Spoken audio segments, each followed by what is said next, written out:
welcome back. Today we're going to read chapters 3, 4, and 5 from The Golden Key and 22 additional essays by Emmet Fox. Today's first chapter, Different People See Different Worlds. What we experience is our own concept of things. That is why no two people see quite the same world, and why in many cases different people see such different worlds. To put it in another way, we make our own world by the way in which we think. For we really do live in a world of our own thoughts. It follows from this that our thinking is faulty. Our conditions must be faulty too until our thinking is corrected. And that it's useless to try to improve outer things if we leave our own mentality unchanged. Let us suppose for the sake of example that a deaf man goes to Carnegie Hall to a Chrysler recital, and that he happens to be a very foolish person. He sits in the middle of the orchestra, and of course he does not hear a sound. He is annoyed at this, and changes his ticket for a seat in the first balcony. Here, naturally, he fares no better, and foolishly, thinking that the acoustics of the building are at fault, moves again to the top balcony. Still he cannot hear a sound. So now he goes downstairs again, and this time chooses a seat in the very front of the orchestra, only a few yards from the violinist. Of course, he has no better fortune here, and so he stamps out of the theater in a huff, declaring that evidently Chrysler cannot play, and that the hall is badly designed for music. It is easy for us to see that the trouble is really within himself, and that he cannot remedy matters by merely changing his seat. The only thing for him to do is to overcome his deafness in some way, and then he will enjoy the concert. He must change himself. This parable applies literally to all problems of life. We see inharmony because of a spiritual lack within ourselves. As we gain greater spiritual understanding, the true nature of being opens up. As long as we move from one place to another in search of harmony, or try to bring it about by changing outer things, we are like the foolish man who could not hear Chrysler and ran all over the theater. End of chapter. Chapter 4. Free Will or Fate.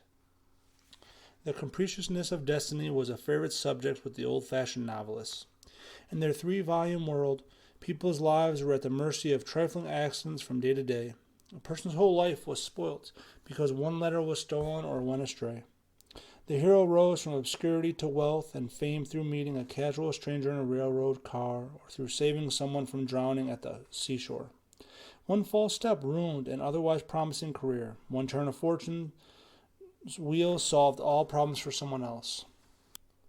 All this is nonsense. We are not at the mercy of accidents, for there are no accidents, and trifles have only trifling effects. In the long run, you demonstrate your character, and you cannot ultimately miss the mark for which you are fitted, because of any outer accident. A particular incident may give you a temporary advantage or cause you passing grief or inconvenience, but it does not change your life story. An energetic and enterprising man who attends to his business will make a success of his life, whether he meets a helpful stranger in a railroad car or not, and whether a particular letter concerning him is lost or not. The miscarriage of a letter may deprive him of a particular position. Meeting with a helpful or influential stranger may bring a success a little sooner. But if he has the qualities demanded for success, he will succeed in any case. And if he lacks those qualities, no help from the outside can make him successful. No nation is destroyed by the loss of one battle. When a nation is weak in natural resources and divided within itself, it cannot stand. But it is this structural weakness that brings about its fall. If it were united, well organized, and armed, it could lose that battle and still win the war. Your own character makes or breaks you. This is true of the individual, of a nation, of a party, of a church, or of any institution. If you seem to yourself to be lacking in certain necessary qualities, if your character seems to lack strength, ask God to give what you need, and He will. You can build any quality into your mentality by meditating upon the quality every day. End of chapter. Chapter 5. Mind your own business. One of the first rules on the spiritual path is that you must attend strictly to your own business and not interfere with that of others. Your neighbor's life is sacred and you have no right to try to manage it for him. Let him alone. God has given him free will and self-determination, so why should you interfere?